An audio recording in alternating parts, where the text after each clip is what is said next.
The fall of Roe v. Wade will be top of mind for a lot of voters filling in their ballots this November. Traditionally, the party in the White House fares poorly in midterm elections, and Democrats up until now appeared to be on course for a string of losses. But new polling suggests that the Roe decision has energized blue voters and could boost Democratic candidates this fall. A whopping 56% of Americans disapprove of the Supreme Court ruling. And in a CBS News YouGov poll, 50% of Democrats said they were more likely to vote in the midterms because of the ruling, while many Republicans are celebrating the decision. Just 20% of them say they are more likely to vote in the fall because of it. A good sign for Democrats. But what will Democratic voters be turning out to vote for? So far, the party's leaders have been heavy on rhetoric, but appear short on concrete solutions.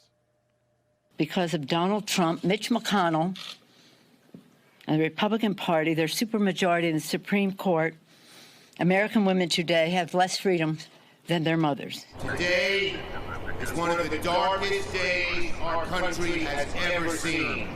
Millions upon millions upon millions of American women are having their rights ripped away from them by 5 unelected justices on the extremist MAGA Supreme Court. This is a health care crisis. Because understand, millions of women in America will go to bed tonight without access to the health care and reproductive care that they had this morning. Stirring rhetoric, strong condemnation. But where's the plan? For example, how will Democrats fend off the coming legal challenges sure to target abortion pills? How will they beat back Republican attempts to bring in a nationwide abortion ban? Democratic Congresswoman Alexandria Ocasio-Cortez proposed a number of specific measures on Twitter, including court expansion and building abortion clinics on federal land. Yet there doesn't seem to be much support for them from Biden, Schumer, Pelosi, and co. Once again, we find ourselves asking a question that applies to so many important issues these days. When it comes to abortion, what are Democrats for? Joining me to discuss, Texas State Representative Democrat Jasmine Crockett. She's also the Democratic nominee to represent Texas's 30th congressional district in the House of Representatives. Thanks so much for coming on the show today. We hear all this rhetoric from Democratic Party leaders about the only option to protect abortion rights being to show up in November. But voters have been showing up. They gave Democrats the House in 2018, the Senate and the White House in 2020, and yet Roe was just overturned, and still no real sign of an actual Democratic Party plan to push back. Yeah, no, you're absolutely right. It's very frustrating for the average voter, right? You think about the fact that so many voters risked their lives in the midst of COVID to make sure that Democrats had the majority, to make sure that we ridded ourselves of Trump. But it's clear that we have not ridded ourselves of Trump. And in fact, he has seemingly been more influential now than he ever was when he was even in office. And so It is important that we stop talking the talk and we start walking the walk. The reality is that Roe was about to turn 50 years old. Yet we never took the time to actually codify it. We tend to be too reactionary as Democrats, and it's time for us to be proactive because, as you've already stated, as your guests have already stated, they are not going to stop at Roe. They have already hinted at the fact that they don't want to stop at Roe. And so if we don't start to get serious about codifying some of these privileges, some of these constitutional rights that we've known, some of us, our entire lives, then we will end up losing them. And that is what I'm fearful of. Yes, and it's worth reminding viewers that Barack Obama promised to codify Roe on day one of his presidency. He had a bigger majority in the Senate than Biden did. Didn't happen on his watch either. Congresswoman Ocasio-Cortez had a viral Twitter thread this weekend pushing, among other things, for expanded federal access to abortion pills, the opening of abortion clinics on federal lands.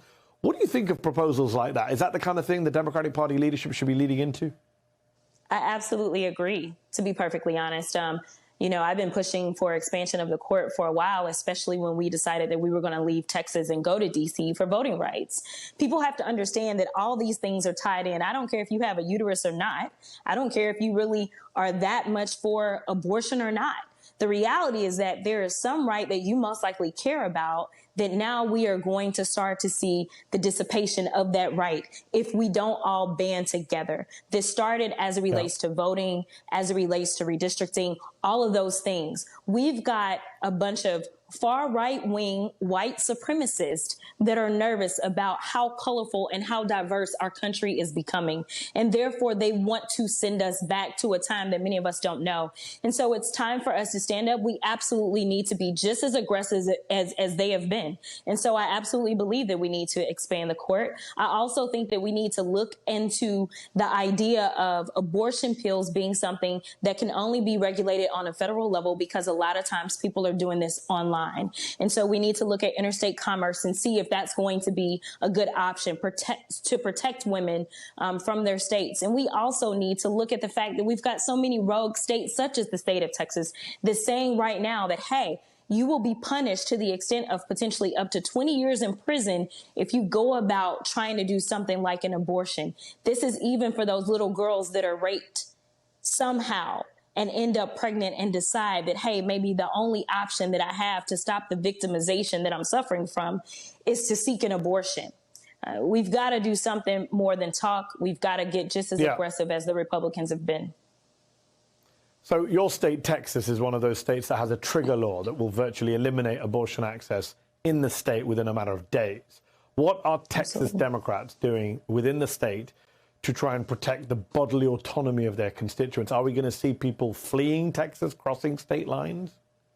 Oh, absolutely. We already saw that when they introduced SB 8, and basically it was virtually outlawing abortions in the state of Texas, and we decided to seek some sort of relief at the Supreme Court, and the Supreme Court continued to punt the issue.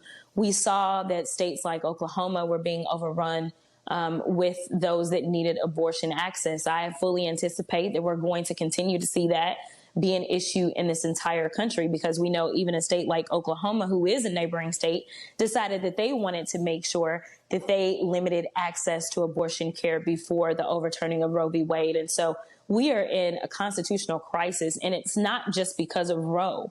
We saw what the Supreme Court also did as it relates to firearms in the midst of what happened in Uvalde. And so we are struggling right now with a bunch of justices that, in my opinion, a number of them are illegitimate in the first place. Another portion of them just really weren't ever well equipped to sit because they did not have the skill set. And then we have what I would consider to be activist justices, what they were seemingly going to attempt our newest justice of being, but they are seemingly just activists that are trying to take us back and not following Supreme Court precedents, even though when they were questioned, they specifically said that they understood precedents and that they would follow it.